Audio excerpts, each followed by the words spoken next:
Selamat pagi adik-adik. Kita ketemu lagi lewat sidang anak-anak di pagi ini. Walaupun lewat online, kakak harap kalian tetap semangat mengikuti sidang anak-anak dan semangat merindukan Tuhan. Nah, adik-adik, sebelum kakak memulai cerita di pagi ini, kakak mau mengajak kalian untuk menyeru nama Tuhan dan berdoa. Oh Tuhan Yesus, oh Tuhan Yesus, oh Tuhan Yesus, amin. Oh Tuhan, sungguh kami bersyukur kepadamu. Oh, di pagi ini Tuhan, Kau pertemukan kami kembali. Oh, dengan anak-anak Tuhan. Oh, lewat sidang anak-anak lewat online.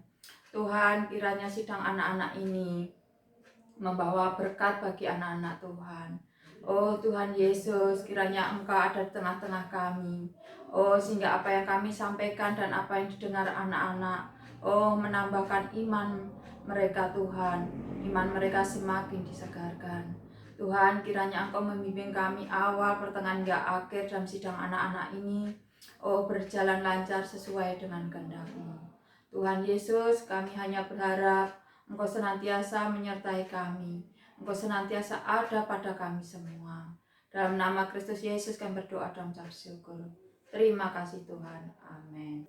Adik-adik, di pagi ini kakak mau bercerita tentang Ruth dan Naomi. Kakak kira kalian sudah mengetahui siapa Ruth dan siapa Naomi. Nah, adik-adik, Naomi adalah orang sebatang kara. Namun sebelumnya dia pindah dari negeri Moab. Naomi beserta suaminya dan kedua anaknya dari Yehuda pindah ke Moab. Mereka berempat pindah ke Moab. Mereka berharap di negeri Moab mereka bisa menempuh hidup baru penuh dengan harapan. Di Moab mereka membuat rumah untuk tempat tinggal mereka. Namun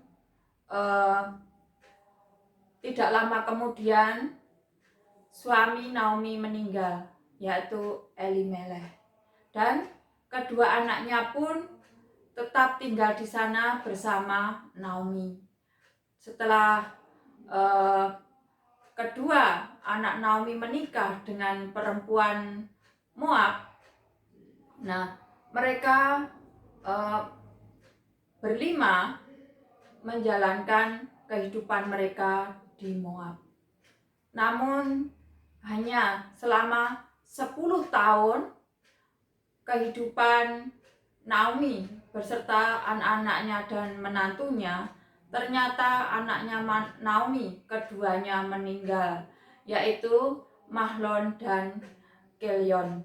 Mereka berdua meninggal, adik-adik. Ya. Mereka sangat sedih. Setelah suaminya meninggal, kedua anaknya pun meninggal. Dan Naomi ini sekarang tinggal bertiga bersama Naomi dan kedua menantunya. Karena Naomi merasa begitu sedih, begitu pahit dalam kehidupannya, maka Naomi memutuskan untuk kembali ke Yudea, tanah perjanjian yang telah diberikan Tuhan buat bangsa Israel. Akhirnya mereka bertiga memutuskan untuk pulang ke Yudea. Nah, mereka bertiga berjalan sudah cukup jauh. Namun di tengah perjalanan Naomi kembali berbicara kepada kedua menantunya, yaitu Oprah dan Lot. Nah, Naomi berkata pada mereka, "Sekarang kembalilah ke rumah kalian, kembalilah ke orang tua kalian, karena kalian hidup bersamaku. Aku hanya sebagai mertua, kalian menantuku, tetapi anakku telah meninggalkan kalian. Nah, setelah mereka berdua menimbang, apakah mereka mau mengikuti Naomi atau pulang ke rumah mereka, kemudian si Opla ini memilih untuk meninggalkan Naomi dan pulang ke rumah ayah ibunya, pulang ke bangsanya, dan pulang ke Allah mereka. Tapi Ruth ini tidak mau pulang. Ruth tetap mau mengikuti Naomi.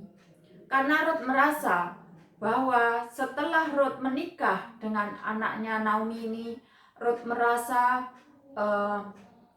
dia bisa mengenal Allah yang hidup.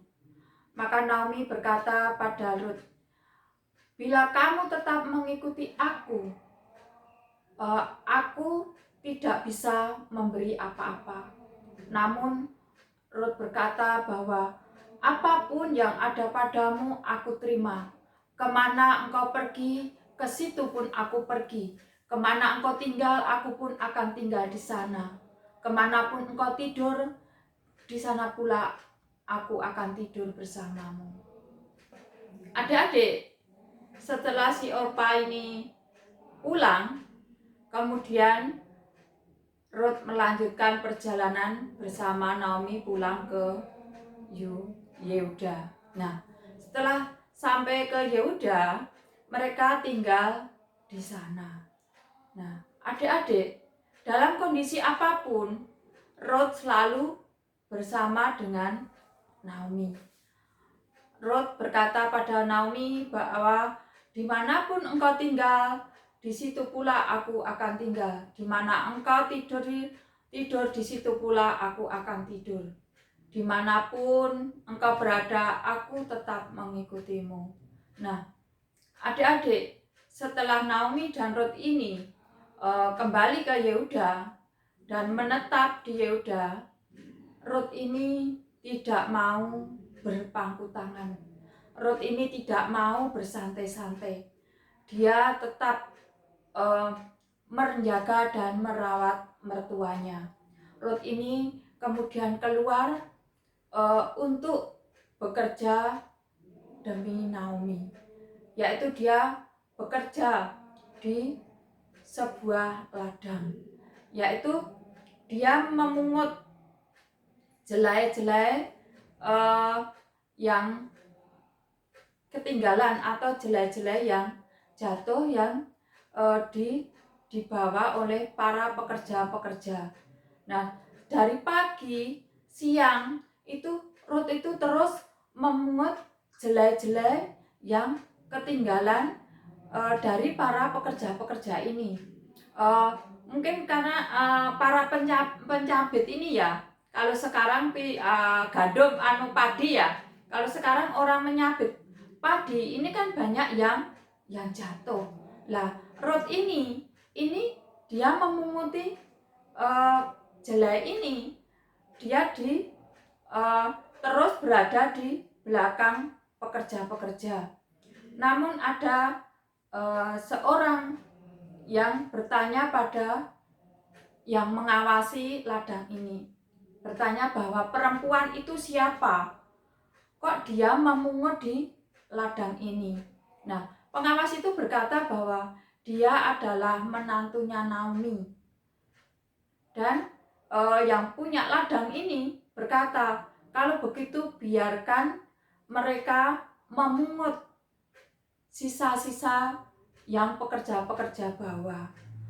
Biarlah dia ada di sini, dan jangan ganggu dia. Biarlah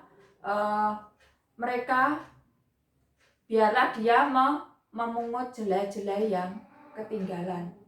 Kamu harus mengambil sedikit jelai dan dibiarkan di situ, dan biarlah perempuan itu memungutnya.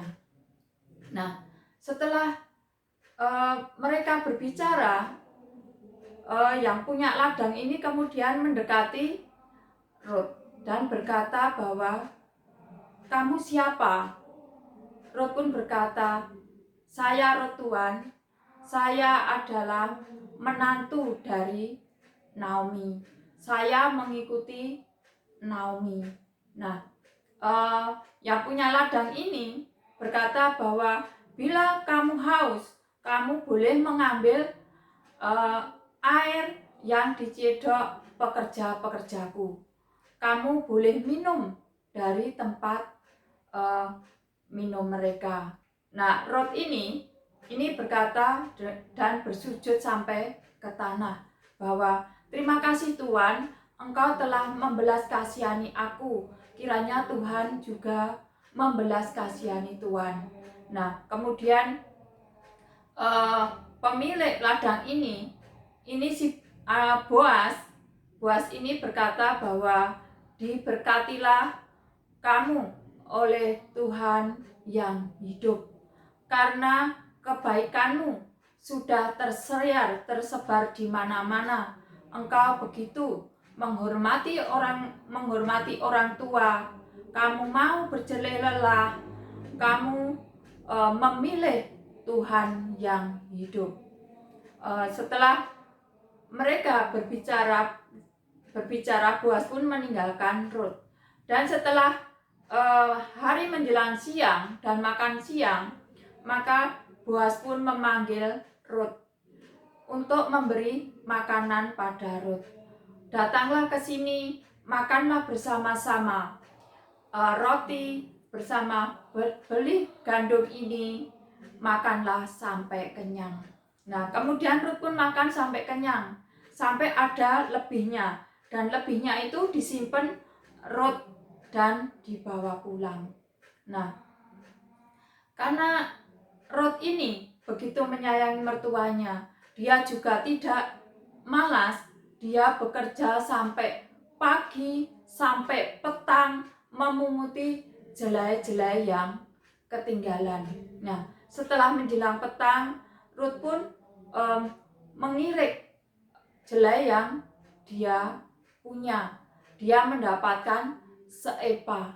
Nah, setelah dia mendapatkan banyak, dia pun pulang ke rumah mertuanya.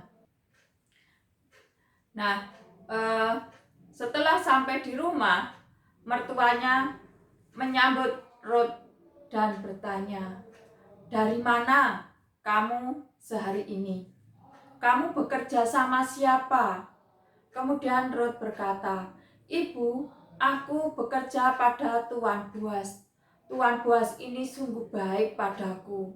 Dia membiarkan aku memungut jelai-jelai yang ada di ladangnya.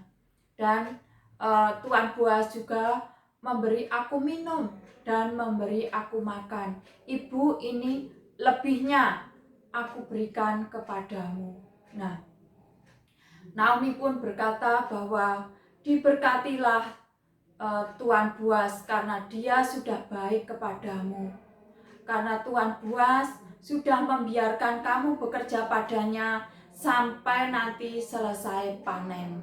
Nah, Naomi pun berkata bahwa Tuan Boaslah yang berhak, berkewajiban menebus kita. Nah, adik-adik, Rut ini adalah perempuan Moab yang menjadi menantu Naomi. Nah, sekarang adik-adik, kenapa Rut mau mengikuti Naomi dan mau tinggal di Yehuda? Karena Rut ini setelah menikah dengan anaknya Naomi, Rut ini bisa mengenal Tuhan yang hidup. Rut bisa mengenal Allah Israel, Allah yang hidup.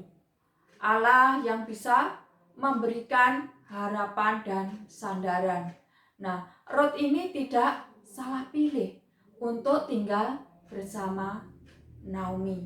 Nah, adik-adik, mari kakak mengajak kalian untuk membaca firman Tuhan, yaitu Rut 2 ayat 5 sampai ayat 7. Nah, adik-adik, Kiranya kalian sudah siapkah untuk membaca firman Tuhan Rut 2 ayat 5 sampai ayat 7.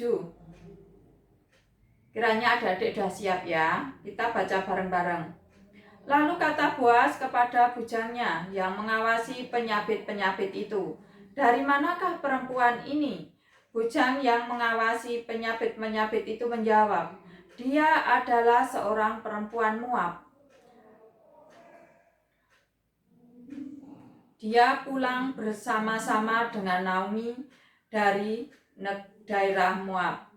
Tadi ia berkata, 'Izinkanlah kiranya aku memungut dan mengumpulkan jelai dari antara berkas-berkas jelai ini di belakang penyabit-penyabit.' Begitulah ia datang dan terus sibuk dari pagi sampai sekarang, dan seketika pun ia tidak berhenti." Nah, adik-adik, dari firman Tuhan ini menandakan bahwa Rut ini orangnya pekerja keras. Dia mau berjelai lelah walaupun di bawah terik matahari. Nah, adik-adik, kita sambung lagi ayat yang ke-8 sampai 12. Sesudah itu berkatalah Boas kepada Rut, "Dengarlah dahulu anakku, tidak usah engkau pergi memungut jelai ke padang lain, dan tidak usah juga engkau pergi dari sini. Tetaplah dekat pekerja-pekerjaku perempuan. Lihat saja ke ladang yang sedang disabit orang itu. Ikutilah perempuan-perempuan itu dari belakang. Sebab aku telah memesan kepada pekerja-pekerja lelaki, jangan mengganggu engkau. Jika engkau haus, pergilah ke tempayan-tempayan dan minumlah air yang dicedok oleh pekerja-pekerja itu." Lalu sujudlah Rut, menyembah dengan mukanya sampai ke tanah dan berkata kepadanya, "Mengapakah aku dapat belas kasihan daripadamu, sehingga Tuhan memperhatikan aku, padahal aku ini seorang asing?" Boas menjawab, "Telah dikabarkan oleh orang kepadaku dengan lengkap segala sesuatu yang engkau lakukan kepada mertuamu sesudah suamimu mati, dan bagaimana engkau meninggalkan bapamu dan tanah kelahiranmu, serta pergi kepada suatu bangsa yang dahulu tidak engkau kenal. Tuhan kiranya membalas perbuatanmu itu, dan kepadamu kiranya dikaruniakan upahmu sepenuhnya oleh Tuhan Allah Israel, yang di bawah sayapnya engkau datang berlindung." Nah, adik-adik, di sini Rut tidak salah memilih untuk tinggal bersama Naomi, untuk memilih hidup bersama Naomi, yaitu memilih Tuhan yang hidup sebagai perlindungan Naomi dan perlindungan bagi Rut. Nah, untuk ayat yang 13 sampai 23, kakak lanjut membacakan.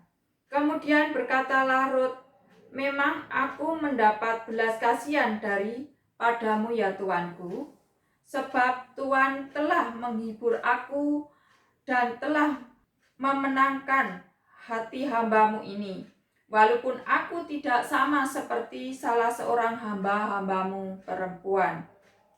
Ketika sesudah waktu makan, berkatalah Boas kepadanya, 'Datanglah kemari, makanlah roti ini, dan celupkanlah suapmu ke dalam coka ini.' Lalu duduklah ia di sisi pencabit-pencabit itu, dan Boas mengunjukkan benih gandum kepadanya. Makanlah Rut sampai kenyang, bahkan ada sisanya. Setelah ia bangun untuk memungut pula, maka Boas memerintah kepada pekerja-pekerjanya, 'Dari antara berkas-berkas itu pun ia boleh memungut, janganlah ia diganggu.'" Bahkan haruslah kamu dengan sengaja menarik sedikit-sedikit dari onggokan jelek itu untuk dia dan meninggalkannya supaya dipungutnya. Janganlah berlaku kasar terhadap dia. Maka ia memungut di ladang sampai petang. Lalu ia mengirit yang dipungutnya itu, dan ada kira-kira seepa jelai banyaknya. Diangkatnyalah itu, lalu masuk ia ke kota. Ketika mertuanya melihat apa yang dipungutnya itu, dan ketika dikeluarkannya dan diberikannya kepada mertuanya sisa yang setelah dia kenyang itu, maka berkatalah mertuanya kepadanya, "Di mana engkau memungut dan di mana engkau bekerja hari ini? Diberkatilah kiranya orang yang telah memperhatikan engkau itu." Lalu diceritakannya lah kepada mertuanya itu pada siapa ia bekerja. Katanya, "Nama orang pada siapa aku bekerja hari ini ialah Boas." Sesudah itu berkatalah Naomi kepada menantunya, "Diberkatilah kiranya orang itu oleh Tuhan, yang rela mengaruniakan kasih setianya kepada orang-orang yang hidup dan yang mati." Lagi kata Naomi kepadanya, "Orang itu kaum kerabat kita. Dialah salah seorang yang wajib menebus kita." Lalu kata Rut, perempuan Moab itu, "Lagi pula ia berkata kepadaku, tetaplah dekat pekerja-pekerjaku sampai mereka menyelesaikan seluruh pencabitan di ladangku." Lalu berkatalah Naomi kepada Rut menantunya itu, "Ya anakku, sebaiknya engkau keluar bersama-sama dengan pekerja-pekerja perempuan, supaya engkau jangan disusah orang di lain ladang." Demikianlah Rut tetap dekat pada pekerja-pekerja perempuan Boas untuk memungut sampai musim menuai jelai dan musim menuai gandum telah berakhir, dan selama itu ia tinggal pada mertuanya. Nah, adik-adik, Rut ini akhirnya menjadi istrinya Boas, dan Rut ini pun masuk ke dalam silsilah kelahiran Tuhan kita Yesus. Nah, adik-adik, dari cerita kakak ini ada 3 sikap Rut yang mendatangkan berkat bagi Rut. Yaitu pertama, Rut memilih hidup bersama Naomi, memilih Tuhan yang hidup untuk disembah.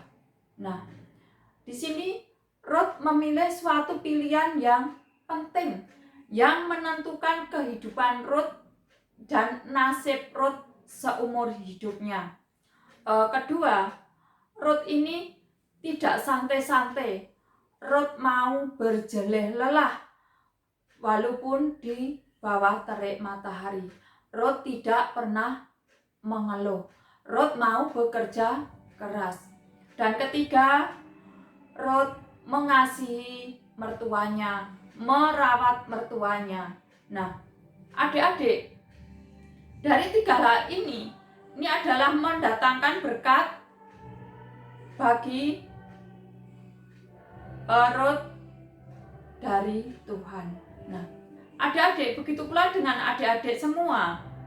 Adik-adik juga harus seperti Rut, belajar tetap setia pada Tuhan, belajar memilih Tuhan untuk menjadi segala sesuatu.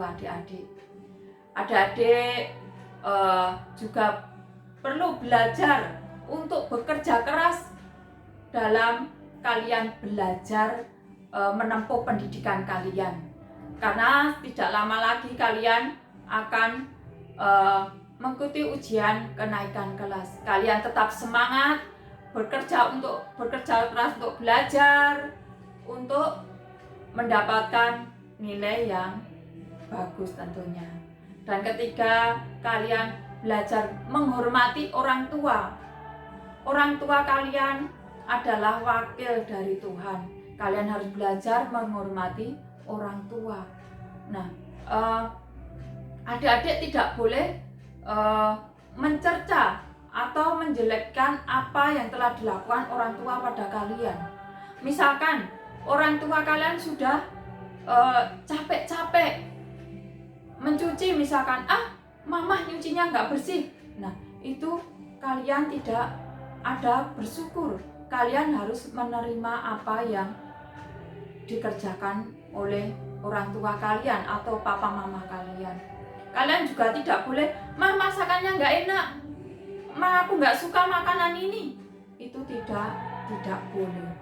Nah, kalian belajar untuk menghormati orang tua kalian. Kalian belajar bersyukur apa yang diberikan orang tua kalian. Nah, adik-adik dari dari cerita Ruth ini, adik-adik kiranya menambah semangat kalian, menambah kekuatan iman kalian, yaitu bahwa kalian harus tetap memilih Tuhan sebagai segala sesuatu kalian, pengharapan kalian, dan belajar untuk tidak malas-malasan, untuk tetap kalian semangat dalam belajar dan menghormati orang tua kalian. Nah, adik-adik, terima kasih cerita kakak sampai di sini. Kiranya apa yang telah disampaikan kakak bermanfaat bagi kalian dan tetap menambah iman kalian, menyegarkan iman kalian. Nah, adik-adik, sebelum kita berpisah, mari kita menyeru nama Tuhan dan berdoa. Oh Tuhan Yesus, oh Tuhan Yesus, oh Tuhan Yesus, amin. Tuhan, sungguh kami bersyukur kepadamu. Engkau Tuhan telah membimbing kami awal pertengahan hingga akhir sidang anak-anak ini. Tuhan, sungguh kami bersyukur kepadamu atas penyertaan-Mu. Kiranya apa yang kami sampaikan dan apa yang diterima anak-anak Tuhan berguna bagi kami semua dan menambahkan iman kami kepadamu dan menyegarkan iman kami. Oh Tuhan Yesus, kami serahkan anak-anak beserta keluarganya Tuhan. Jaga mereka Tuhan, karuniakan mereka kesehatan. Oh Tuhan, cukupkan segala kebutuhan mereka Tuhan. Oh Tuhan Yesus, kami percaya kasih setiamu selalu ada pada kami semua. Tuhan, kami hanya bisa bersandar dan berharap kepadamu. Dalam nama Kristus Yesus kami berdoa dan mengucap syukur. Amin.